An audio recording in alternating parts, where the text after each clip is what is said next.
that I was gay. I mean, I had already figured that out by that time. So I was trying to find my way, the way I was supposed to go, the way I was intended, and then the way that I thought was authentic. And that was really hard to work through, especially in the early 80s. Homosexuality didn't become, up until 1976, it was still considered a mental illness. There was not a lot of support, like today.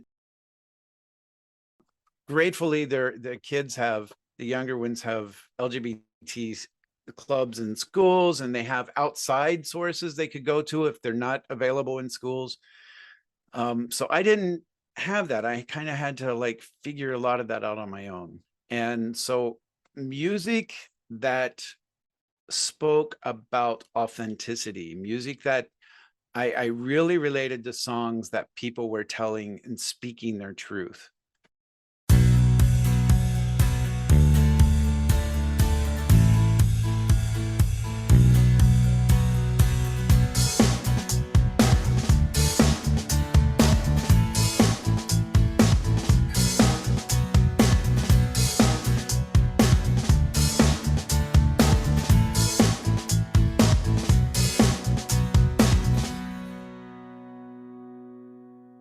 Hello, everyone, and welcome to a new episode of Set Lusting Bruce, your podcast all about Bruce Springsteen, his music, and mostly his fans.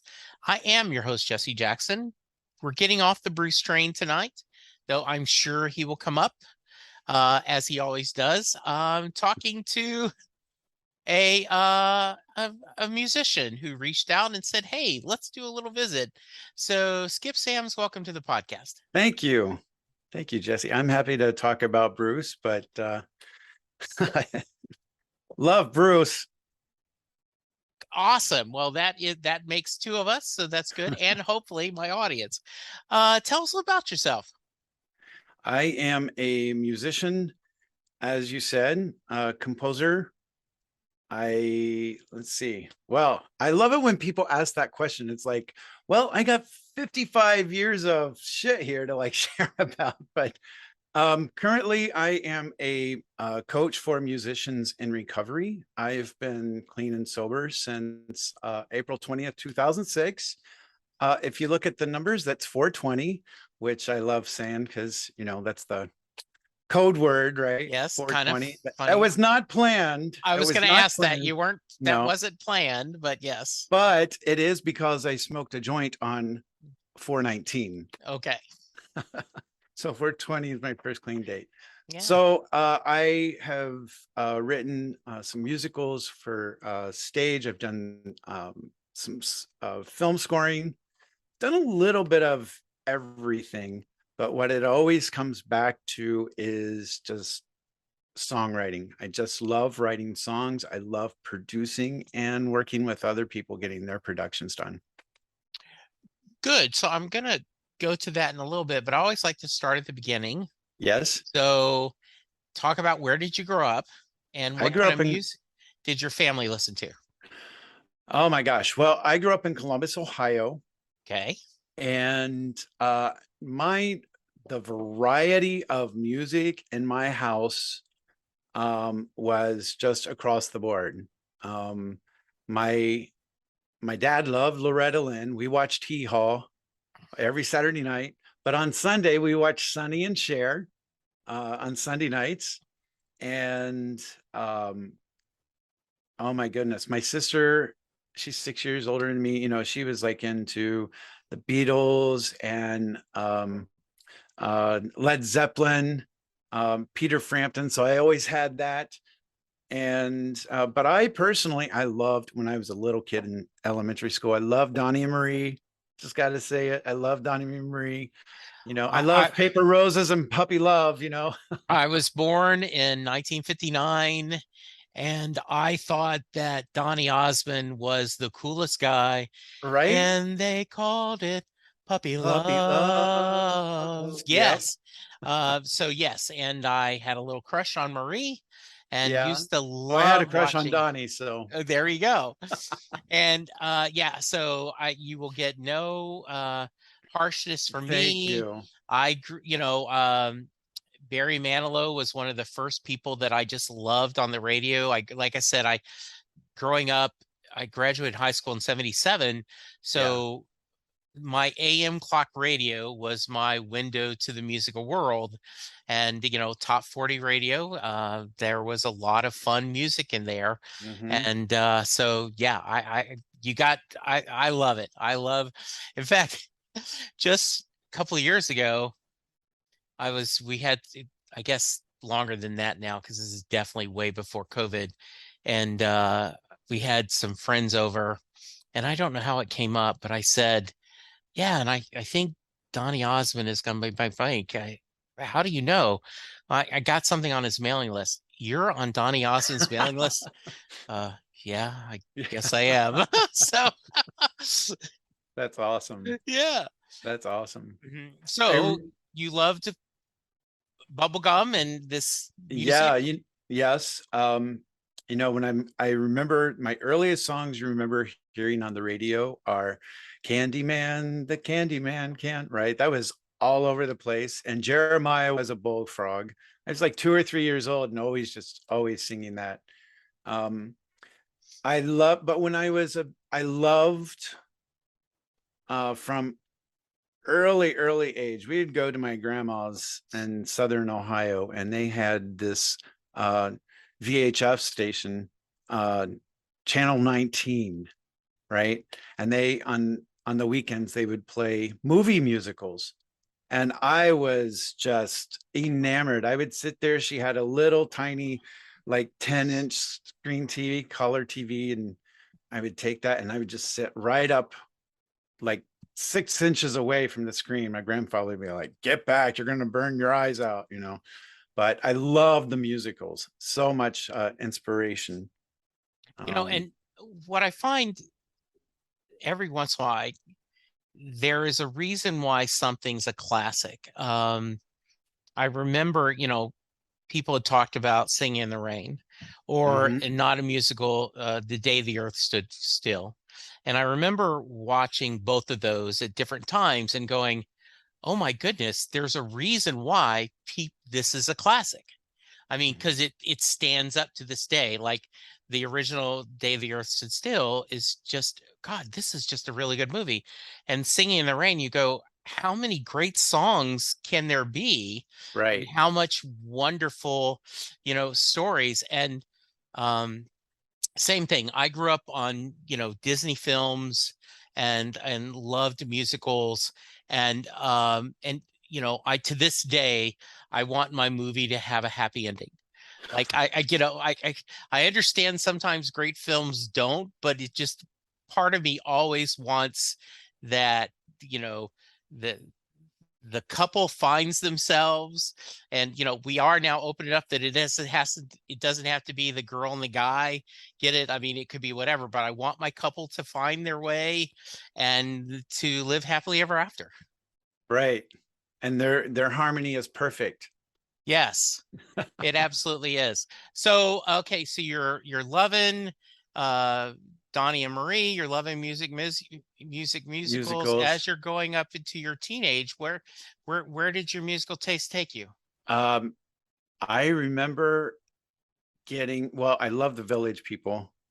That was an early warning. That was an early sign, right? If I love the Yes. Village People, I even went and I snuck and saw their movie. Actually, I didn't sneak.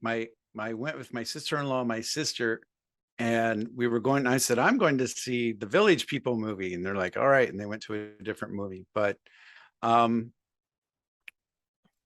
when Michael Jackson's Off the Wall came out, I was in seventh grade, and I just thought that was amazing. I listened to that over and over and over. And one of my one of my fond memories of that album is, do you remember the song um She's Out of My Life? Sure.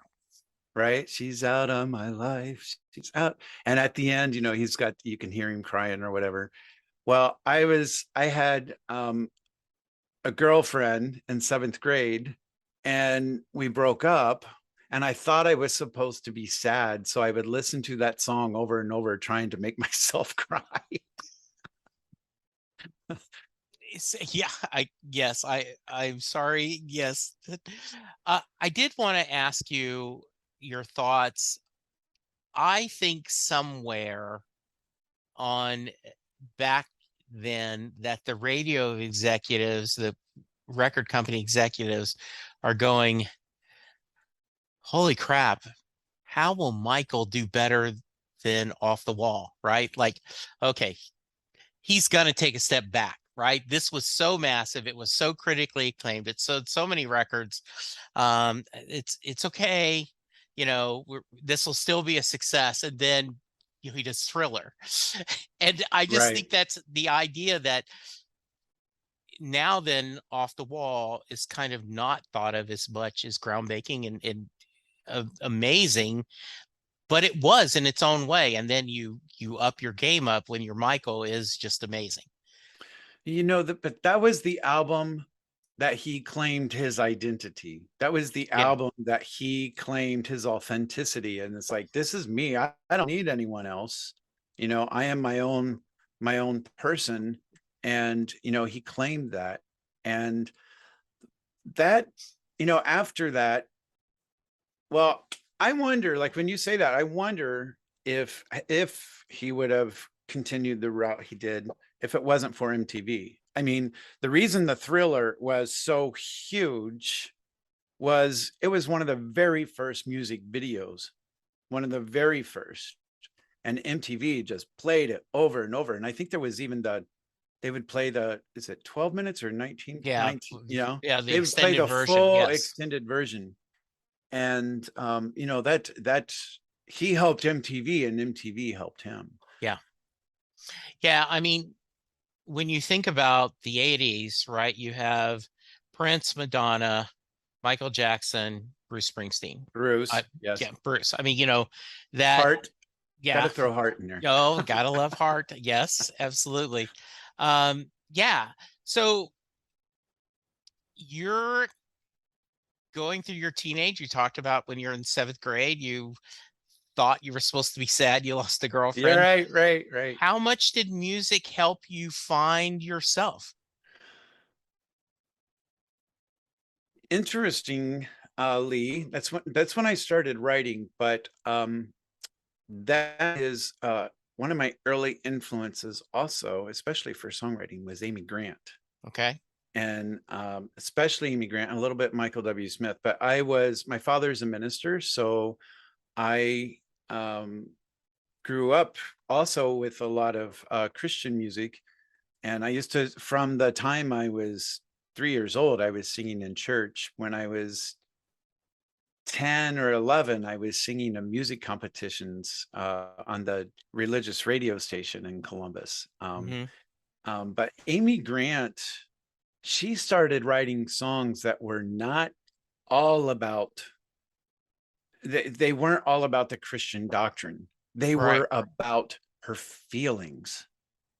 And that was something that you really didn't get a lot of, that I can think of as far as what was happening in Christian music. She started talking about the way she felt, and she was feeling some about, hey, you know what, today's kind of crappy, and I don't really feel like God loves me, but, and you know what I mean? That came through. So, I was figuring out when I was 11 years old that I was gay. I mean, I had already figured that out by that time. So I was trying to find my way, the way I was supposed to go, the way I was intended, you know, and then the way that I thought was authentic. And that was really hard to work through, especially in the early 80s. Homosexuality didn't become, up until 1976, it was still considered a mental illness. There was not a lot of support, like today. The gratefully, the younger ones have LGBT clubs in schools, and they have outside sources they could go to if they're not available in schools. So I didn't have that. I kind of had to like figure a lot of that out on my own. And so music that spoke about authenticity, music that I really related to songs that people were telling and speaking their truth. Um, and yes, I love um, the popular 80s, stuff, but Sure. when they were songs of really opening up. And so Amy Grant is the first one that I think of doing that. And I know there are others in pop music, as Sure. mainstream as well. Did how how were you feeling with this? Um, I don't know what church you were raised in. I was raised Southern Baptist. I was raised very strict Southern Baptist. You know, in our household, and partly because my father was an alcoholic that I found out later, like one sip of beer, the next step, you're in a ditch, you're a bum, and there was no such thing as social drinking. I Right. mean, you talked about Jeremiah was a bullfrog, right? He always had very good wine. I would Yeah, feel very good wine. uncomfortable saying that, right? Yeah. Because oh, it's a sin. And so I don't know, was that a conflict for you, that your faith and what you knew about yourself? Oh, yes, definitely. My faith in what I knew about myself. Um, I put more, like what you were just saying, the song, when I was about 15. My parents never put any, like, they didn't know I was gay, but they never put anything on me about you can't listen to that kind of music or you can't Right. dance or um they're pretty I mean, they're conservative but as far as, like, I got to go school dances, and Yeah. I was tap dancing from the age of 5 to 15, Hmm. but I was praying constantly, God, don't let me be gay. Don't let me be gay. And so on one hand, I remember taking that off the wall record to a church, not the church I grew up in, but it was down the street, and I used to go to their youth stuff on Wednesday night. I remember taking that off the wall album and burning it. Mm. Right? I loved it so much, but I was the one who was giving up this stuff. My parents weren't, like, really happy that I was, Yeah. they weren't really happy that I was burning that stuff. And that was a phase. I mean, but I was just trying to be what I thought was expected, or who I thought I was supposed to be, and not being who I am. And I think that's a common theme for, and I don't want to overgeneralize, but almost any teenager is you're trying to figure out, how do I fit in? How Mhm. do I don't want to be, I want to be part of and not necessarily the cool crowd, but I want to have my family, my group, and to be either, accepted and not stand out. And one of the things that was weird for me is, you know, I I grew up high school in the 70s, so um, the the mass pressure from my family and the church, I never drank. I never, like everyone talked about, oh, if you went to high school in the 70s, you smoked pot. No, I didn't. I, was, um, and then by the time I was like 17 or 18, me not drinking was an identity in itself. Oh, I was the guy that didn't drink. And so when I met my now wife, Linda, in 1980, Linda did not trust me because I didn't drink. She's Catholic. And she's like, what do you mean you don't drink? Um, Very quickly, she learned it's very nice to have a built-in designated driver. And so we have now we got married in 84 and we're still together. So it works Wow, out. that's So awesome. yeah. When did you quit praying that you weren't gay? Um, well, I'd gone to Bible college for a year and a half. Okay. And Did you know you wanted to, you thought you wanted to be a I minister?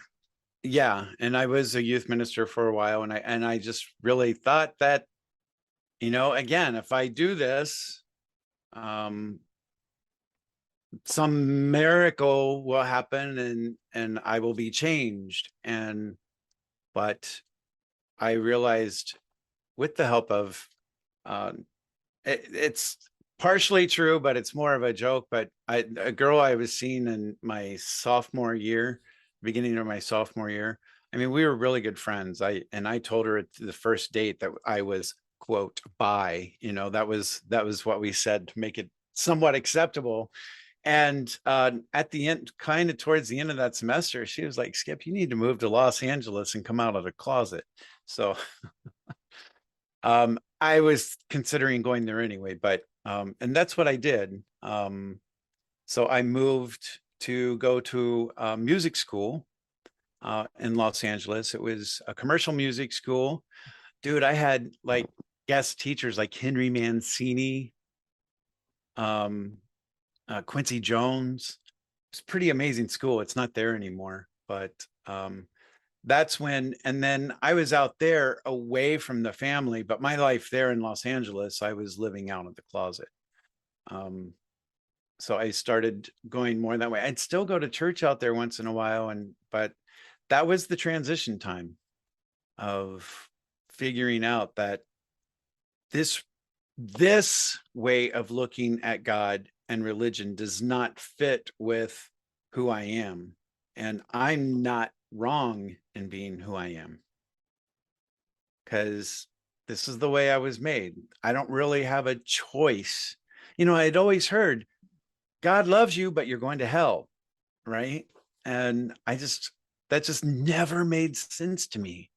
Why would God create something just to dispose of it? That makes no sense to me whatsoever.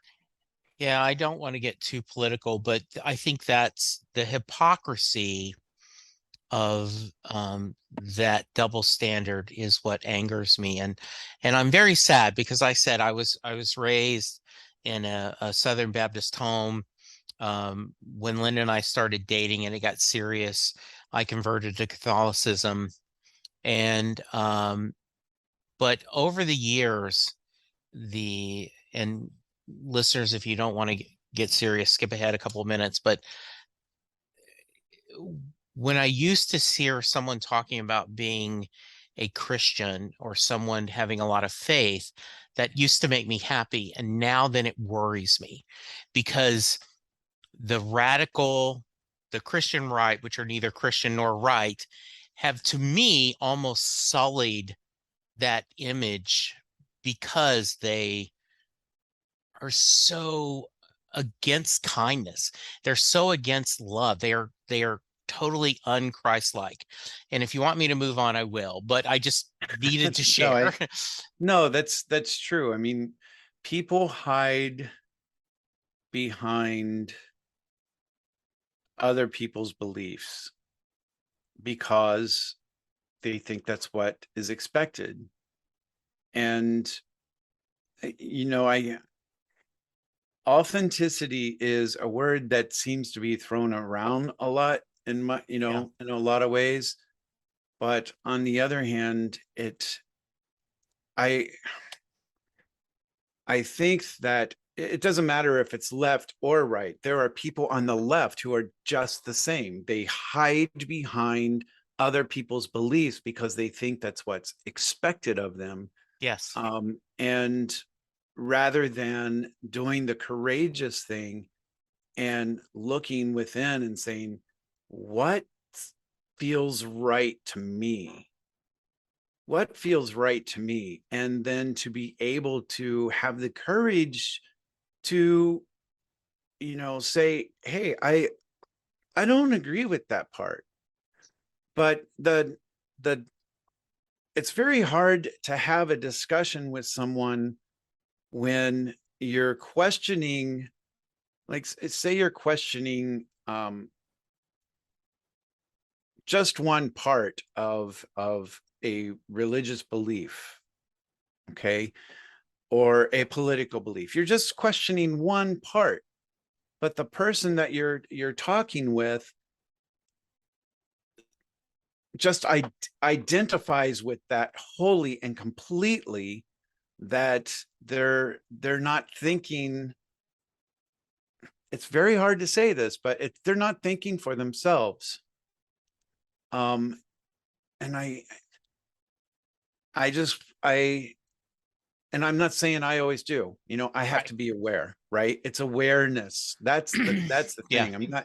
I just want people to like open their eyes and their ears and their minds and hear and see and be able to start speaking for themselves rather than buying into, hey, this is what I'm supposed to say because this is what my church tells me to say, or this is what my political party tells me to say, or Right. this is what my boss tells me to say, Yeah. right? Yeah, exactly. Um, and like we go back to right, like at the very beginning, and you were doing it slightly tongue in cheek, but I love Donnie and Marie Osmond, right? That because you're okay, I'm gonna get mocked because that was, and the reality is I've had several people say there is no such thing as guilty pleasures. There's just pleasure. And if entertainment brings you pleasure, it's pleasure. Um, that got deep for a minute. Thank That's all you. right. Yeah, I love it. Um, so you talked about Amy Grant and kind of speaking to you. I have a good friend, Tom, who is an artist. And when he and I talk, he says as long as he can remember from his moment, he knew he wanted to be an artist. Mhm. Like crayons in hand, that's all he ever wanted to be. Um, when did you decide you wanted to put your thoughts in a song or in poetry and make music? When did that first kind of speak to you? And kind of walk me through that journey. um well, I knew before. I I knew from the age of 3 or 4 when I started singing solos in church that I loved singing. And when I was about 4, my mother would take my sisters to ballet class, and sometimes I would have to go with. And the class before theirs was a tap class. So we'd get there at the end of this tap class, and I'd always tug on my mom's shirt, like, I want to do that. I want to do that. So that I fell in love with dancing when I was like, 5. Um, and I had to be in the closet about that a little bit too, because the boys just pounced on me for that. Um, but that I started singing more when I was like 11, 12 years old, just about, yeah, around that time, like after my voice change started to break, after I went through that break. Um, I started singing like semi-professionally in youth rallies and youth events around this, mostly the state of Ohio. And but it was during that time that I started to write, because I was playing piano from the age of 5, but it was in my teen years, kind of, that was my outlet for speaking my truth. That was my way of letting people know what I was feeling, and that it was really a not a cry for help, but a a way of saying, here, this is me, right? It was a way of coming out without having to come out, just of being authentic without having to come out. That's, yeah, because I could write about my feelings. Yeah. Um, so as you're going through your journey, talk me through a little bit of that. When you said, I know you're a musician, so you're in Los Angeles, you're attending school. So what was next for you? Well, when I was in Los Angeles, that's when I was introduced to margaritas and cocaine on the same night. So that happened. Yes. And so I would get a little bit of success, and then I would, a lot of it, a lot of it was I didn't think I was worthy of being a good musician because I wasn't worthy of being a musician. I had tied my relationship with music so much to my relationship to what I thought God was. And not that I wasn't able to write music, I still wrote music, but in my soul, there was still something like missing, it was that God part, you know. And if I didn't have that God, what was my faith? What was, and so it took a long time of figuring that out. And that hole I felt with drugs and alcohol. And I looking back, I could have filled it with music, right? There was Hmm. music all around me, but I did not fill that hole with music. That's something I've got, a gift I've been given since recovery. Yeah. Now that hole is filled with music. Um, but so I would get a little bit of success in music, and then I would just sabotage it. So it was this constant up and down of, okay, here we go. We're making momentum. And oh shit, what's going to happen when I reach the top? I'm not good enough for that. I'm not going to be able to sustain it, or blah, blah, blah, blah. And I would just fall off the cliff. And What? that happened for like 20 years. And during that 20 years, I mean, I produced a music, I wrote and produced a musical that was produced in Los Angeles. When I came here to Chicago, I had a recording studio in the Loop downtown. I had a national artist signed to my label. We had one album, we were putting out the second, and um, and then that was at the end of my using career. And I sabotaged that, so that I could use drugs full time. I consciously made a decision to close my recording studio, so that I could sell drugs and use full time. And I thought that was a smart thing to do. And then I did What? that for 3 years. Wow. And by the end of the 3 years, I was suicidal. At first, it was fun. And then it just became, I didn't get high anymore. It wasn't fun anymore. My partner had left me. My parents weren't talking to me. My family wasn't talking to me. I felt like everybody abandoned me. Looking back on it, nobody ever abandoned me. I abandoned them way before they abandoned me. Sure. That makes sense. Um, yeah, What led to recovery? it was that one morning I woke up, I was 39, and I woke up and thought, today is the day the pain ends. Just go throw yourself in front of the L train. And I had, I had dealt with depression my whole life since a teenager. And so I had thought of suicide before, like the thoughts they would, but I had never like thought of it to the point that here's a plan. Okay. And that was the first time it was like, go jump in front of the L train now. Right. And there was just something that snapped there. Today I see it as God, gift of desperation. That's the first experience of, the God of my understanding now. And it came in the gift of desperation. And because I thought, I was thinking, you're 39, you're going to almost 40 years old. The last 20 years, you've just sabotaged any opportunity that came to you. You just sabotaged it. And what do you have to live for? And there was a thought, it's like that gift of desperation. Something else came in. It was like, well, wait a minute. if you've messed up the last 20 years of your life and you're 40, what if you do something the next 20 years of your life to make up for that? And then you'll only be 60. And 60 is not that old anymore, right? Right. And then it was like, wow, wait, if I live to be 60, I could live to be 80.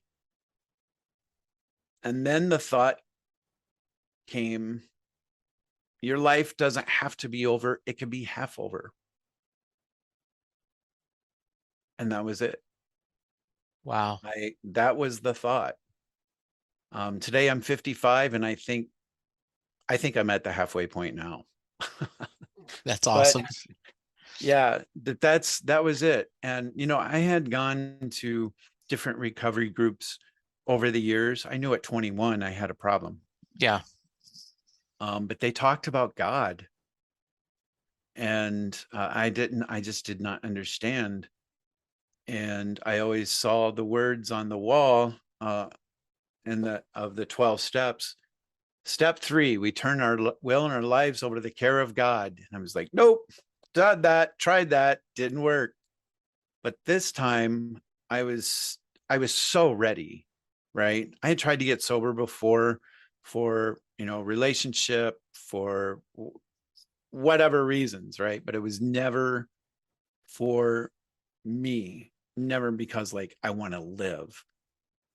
And I was so ready that when I went to rehab and I saw that on the wall, I saw we turn our will and our lives over to the care of God as we understood him. And that as we understood him, Jesse, is italicized and underlined. It's like, hey, people, look at this part right here, right?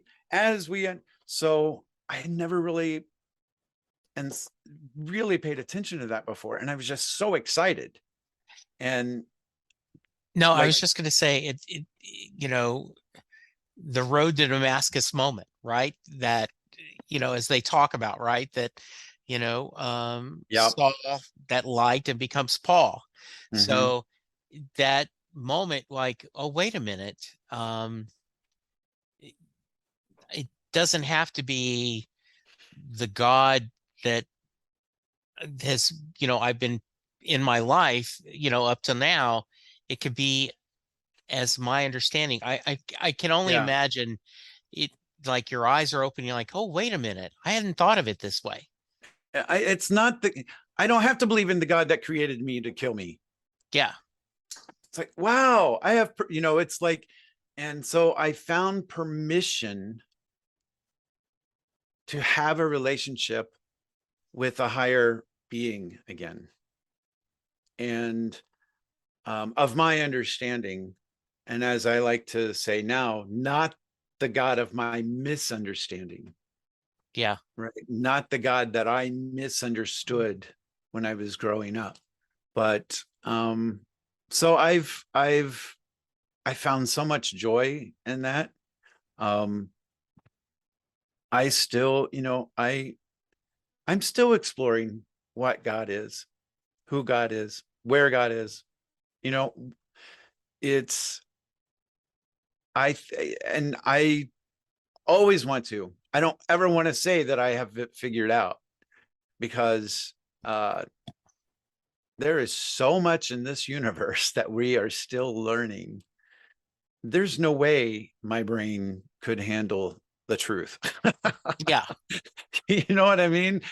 There's just so much. And and I'm okay with that. The For me, it really is the journey. I've tried different forms. I've read many different spiritual texts, because one, I'm curious. If we're not supposed to like those people because of their religion, then I want to read what their book says, right? I remember so I read the Quran. It was like, oh my God, I read the Quran. Well, it's like, if we're supposed to hate these people, right? I'm air quotes here because I don't, but Absolutely. Right. if we're told we're supposed to hate these people because of their religion, then I want to know what their religion is.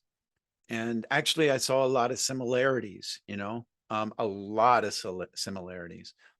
I've read the Tao, I've read some of the Krishna, and not that I claim any of it as beliefs. I just want to know. I want to understand, and have a bigger understanding, because if all these people have some belief around it, then it's worthwhile investigating and knowing what it is. One of the books that really helped me, I don't read it much now, but there is a book called A Course in Miracles, and that brought that one's just really poetic. It's so poetic and beautifully written. But I like exploring. I explore different forms of meditation, and that is, they say it's in the journey that counts, and it is, because if we once we get to a plateau, it's like, okay, where do we go from here? Okay, let's go try to climb that mountain. Let's see what we can learn. Let's see what we can explore. And the things that resonate, I claim as my own. Yeah, I that makes a lot of sense. Um, do once One of my favorite Springsteen songs is Better Days. Okay. And you know, um, well, my soul checked out missing as I sat listening to the hours and minutes ticking away. Yeah, just sitting around waiting for my life to begin while it was all just slipping away. I'm tired of waiting for tomorrow to come or that train to come roaring round the bend. I've got a new set of clothes, a pretty red rose, and a woman I can call my friend. These are better days. And to me, that song is, too many of us spend our lives saying, well, when blank happens, then I will be happy. When blank happens, then I will spend more time with my kids. When blank happens, then I will be happy at my job. Versus, the journey is it. You have to enjoy when the children are babies, enjoy the fact that you're getting up in the middle of the night and you're changing diapers, because then when they're toddlers and when they're teenagers, you're going to go, damn, I miss that, Mm-hmm. sweetness. Um, I the idea of, you know, young romance and then an old relationship where you're comfortable with each other. So I like your idea of it, and I agree with you. It's a journey, and we're trying to each find ourselves, and we would be better off if everyone would be a little kinder to each other. In fact, I end every podcast with that and understand that they're searching too. And let me give a little grace to that person who's searching, hoping they give me that same grace. Absolutely. Absolutely. Yeah. So once you embraced recovery, Uh-huh. how did that change your songwriting? How did that change your creativity? Well, when I first got sober, I could not play the piano. I could not sing. I the crystal meth had just neurologically, my head and my hands were not connected at Mm. all. And I thought I had lost music. I really did. I went to see a Beck concert after I was a few months sober, and I loved him. A friend took me. I'd never really heard of him, and I just thought it was an amazing concert. But the more amazing he got, the more angry I got. And because I was just thinking, I'm never going to be able to do that again. I'm not going to be able to do that. And I hated myself for it. But I knew that I wanted to stay alive and I wanted to stay sober. And I had to come into some acceptance that, okay, if that means music isn't in your life anymore, then that's the way it's got to be. Um, and it was a struggle, but I knew that, hey, I messed it up and maybe that I'm not going to be able to get that back. Um, But I went to a community college and I needed some kind of creative outlet. So I went to a community college and thought, oh, I'll do something completely different. And I started taking some drawing classes and some painting classes. And I sucked very badly, but I I wasn't doing it for any grades. I wasn't doing it to be great at it. I was doing it as an outlet. But what happened over the course of the 9 months was I went from getting D's, and I was getting D's because the teachers are being gracious, but they went from D's to C's, and I started getting B's. And I think I even may have gotten an A, but um, what I realized was if I can take something, and I loved it, right? And I didn't have anything to judge it against because I never did it before. I was just doing it for the appreciation and to have this creative outlet. And I realized that if I can take something I've never done before and get good at it or decent, but I can learn, why can't I do that again with music? So I started from ground zero. I pulled out the elementary books that I learned, equivalent. My cat's saying hi. I Uh, see. uh, the equivalent of like what I did as a kindergartner, first learning piano. I did that. And I started from that. And, it came back fairly quickly, but I had to be willing to start over. And today I call that making amends with your muse, right? Oh, Just I as love that. we, I made amends. Like I said, my parents never abandoned me. I abandoned Yeah. them. My husband never abandoned me. I abandoned him. Music never abandoned me. I abandoned it when I made the decision to close my recording studio so that I could sell drugs and use full time. Yeah.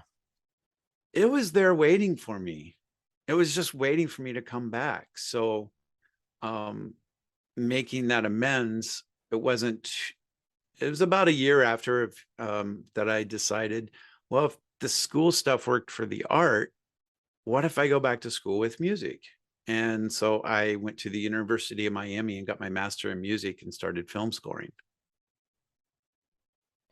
So, uh, how did talk about some of that?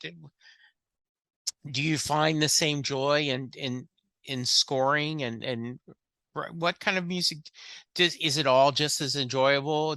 Does each different types, whether it's a song or a score?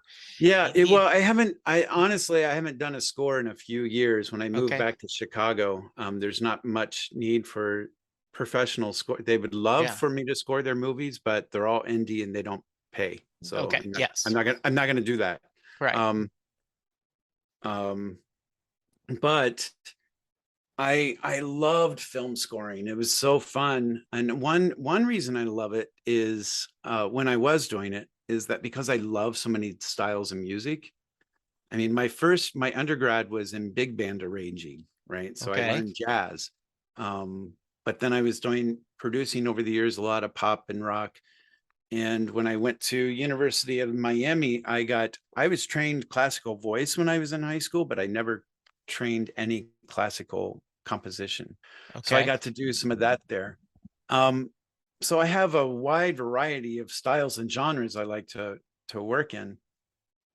Um, but the film scoring, what it enabled me to do was to be able to use these different genres to help what story are they trying to say on screen? What genre, and talking with the director, of course, but what genre of music is going to best help tell this story? So I got to play with a lot of different things that way and get paid for it. It was a lot of fun. Yeah, that sounds a lot of fun. Um, you talked about early you were going to school for ministry Uh-huh. and you moved away, but you've ended up being your own kind of ministry, haven't you? And so share me a little bit about that journey. Um, I guess so. Yeah, it's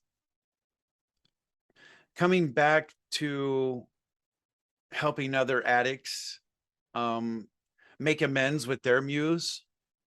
And I went back to school again to the University of Miami for a year and got certified in professional coaching. And I did that so that I can, apply what I've learned on my journey and help someone else. Right. And one thing I love about coaching is I'm not telling people what to believe or how to do anything. You know, that's I'm in coaching, it is really just helping someone explore help themselves peel back those layers, like what we were talking about earlier, and finding out asking themselves, what do I want? Who am I? What do I think about this? What are my goals? Right. And having been through that, I can understand a lot of what they're saying without them having to explain it, right? As far as the recovery process. And so there is a lot of things I can relate, but it comes down to being a very good listener. That's the exact opposite of, a lot of what a trained minister does. They get up and preach, or a teacher pulls open the textbook and teaches. A coach doesn't open a book, doesn't open, it opens his ears and his heart, or her heart. And it's just listens deeply, and then is able to point out, hey, you're saying this, but do you realize this is what you're doing? Right? Or you're saying that you just said this, but now I heard you just say this. Do you hear how these conflict? And just being able to recognize some of those things. So I'm Yeah. not telling somebody they're wrong. I'm saying, hey, these are the two different thoughts, and they seem to conflict. And things like that. We do that all the time. I have a coach, that helps me. Yeah. We do that stuff all the time. And to be able to have someone who you can trust, it's not going to judge you. So that's what I do. Now I do apply it with musicians, and I do have some, like a group that I do some consulting in it, as far as when it gets to the musical aspect of it. But even in that, like, for example, I was working with an artist, a performing artist, and he had lost his voice through crystal meth, and he was getting it back, and he had done a lot of work to get it back, and he was working on an album, and he pulled me in. Was like, he wasn't just really sure why it wasn't working, and he didn't want me to produce it. So I went in and I helped him, and I was listening to the tracks, and we found out that, he's trying to sing what he used to sing because that's what he hears in his head. So how does he clear that out and start new? Kind of like I did, right? How do we clear that out and start new? So it came down to asking, like, who are you singing this to? And at first he was like, well, I'm singing it to an ex. And then we got down to that story a little bit, and it was really, he was singing it to his dad, right? It's a breakup song, right? It's kind of an FU breakup song, but it came out that he's really singing it to his dad. So how do you want to say this to him? Would you say it like in his face screaming, like, or would you say it under your breath as you turned away? Or, how would you say it? So through that process, he was able to find a new voice. I wasn't telling him what to think. I wasn't telling him what to believe. I was just, guiding him through the process of the story, and finding the story, and so that he could hear the voice. And then he sang it in a way that he's never sung before. So that's the kind of stuff I love to do with musicians when it comes to a musical standpoint. Helping them find their voice. Yeah. And the, you often, you can't go back and be the person you were after your journey. but that's not necessarily a bad thing, because the the journey we've on, the joys, the happiness, the sorrows, the pain, all add to the texture of your life. And so when you're sharing your story, either through telling or speaking or singing or whatever medium you're using, it's that journey, it's that experience that makes it unique to you. So I think that's really beautiful. So what's next for you? What do you got next, Skip? What do you Um, got planned? well, I I got a few things planned. One of the tricks of that I always get to work through is, okay, I got all these plans. Which one am I going to pick? Right. Right? Which one am I going to pick now? I do have a new group that I'm working with that's starting November 7th, a new group of musicians, a coaching group, and it's going to be a 6 weeks program. It's kind of the next step after I do a 12-week program, making amends with your muse with Mm-hmm. musicians. That one's going to be starting again in January. It's 12 weeks. And in that, we explore, like, what does it mean to make amends? And Yeah.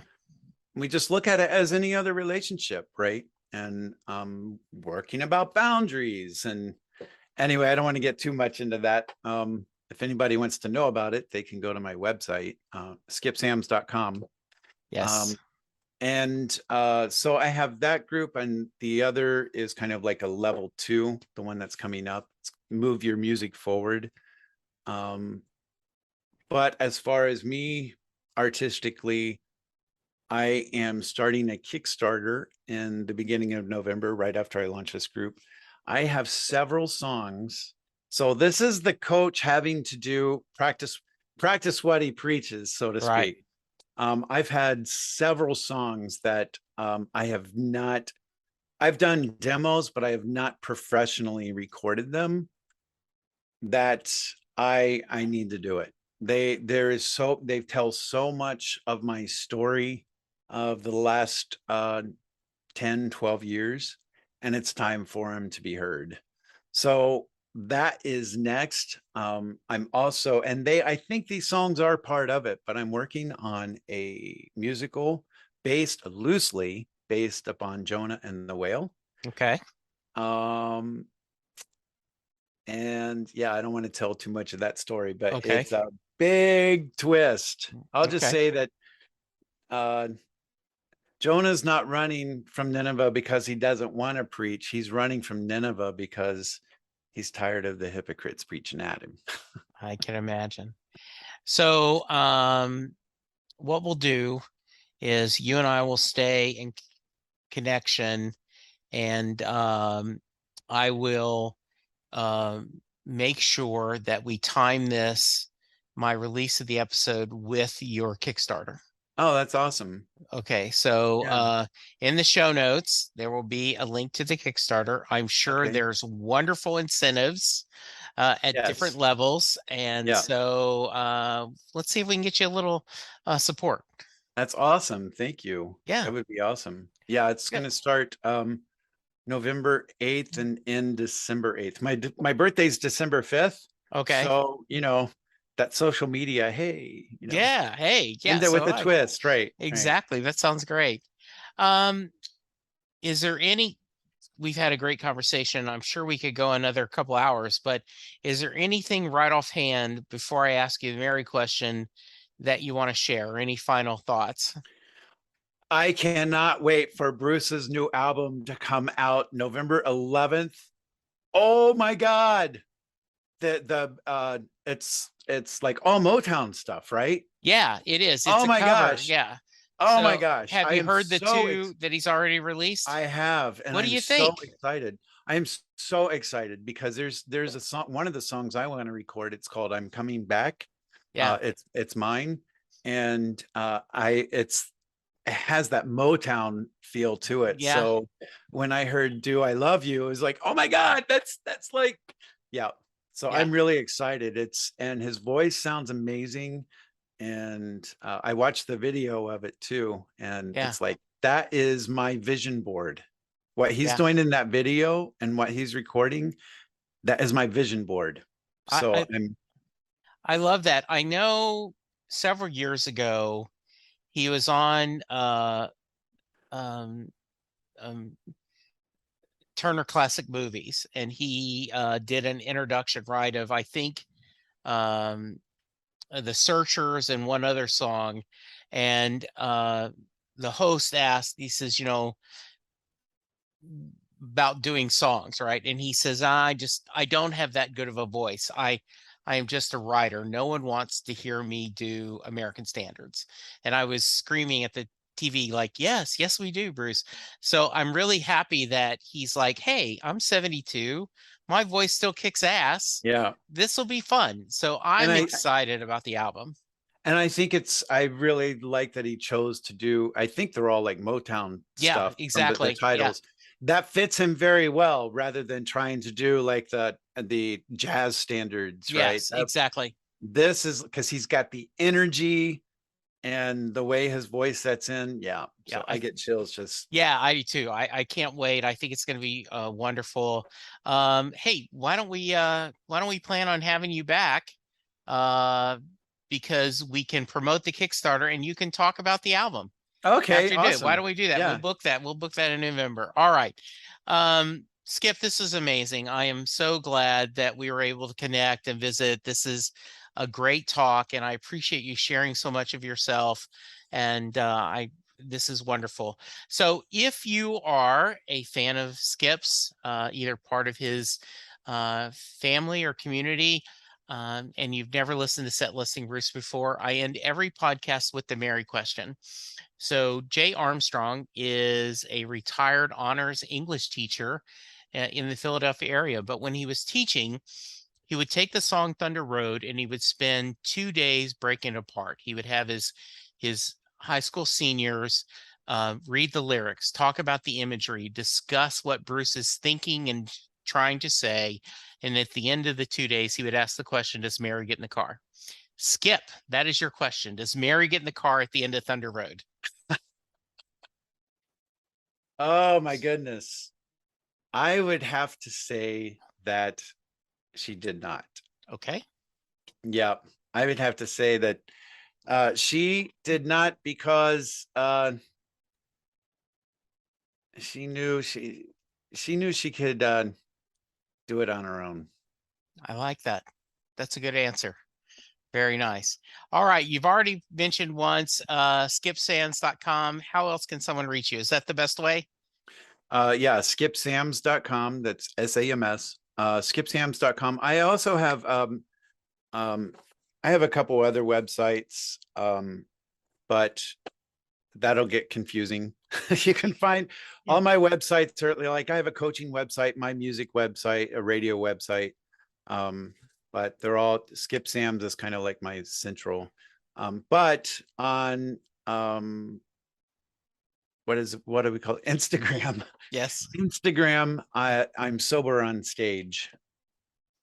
That is nice. Yeah, I like that. I congratulations on your journey, and I am a sucker for a redemption story. Once again, I talked about I grew up on Disney movies, and I love someone finding themselves and overcoming adversity. And yours is a wonderful story. You are a wonderful guest, and I am so happy that we've gotten to spend time together. We will book it on November. We'll promote the Kickstarter. We'll talk about Bruce's new album, and I appreciate you. Thank you, Jesse. This has been a lot of fun. Good. I'm glad. All right, Yeah. listeners, go get vaccinated, get boosted, and let's all try to be kind to each other because that's how we're going to get through things. Thank you, Skip. Thank you, listeners. Thank you. We'll talk to you soon. Goodbye. Doing a podcast at times can be a one-way conversation, and I hate that. So please let me know what you like and don't like about the work I'm doing. You can reach the podcast via email at setlistingbruce@gmail.com. The show is on Twitter at SetListingBruce, and my personal Twitter is at Jesse Jackson DFW. You can support the podcast by subscribing via your favorite podcast player and leaving us a review. The more reviews we have, the easier it is for people to find us. And please tell a friend about the podcast, especially if they love Bruce or music, because it will make a difference.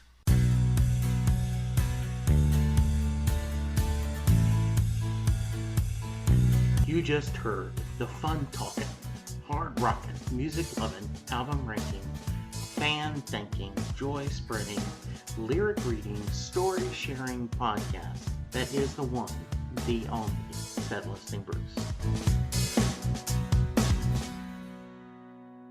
The theme for Set Listing Bruce was written by David Rosen, used by permission.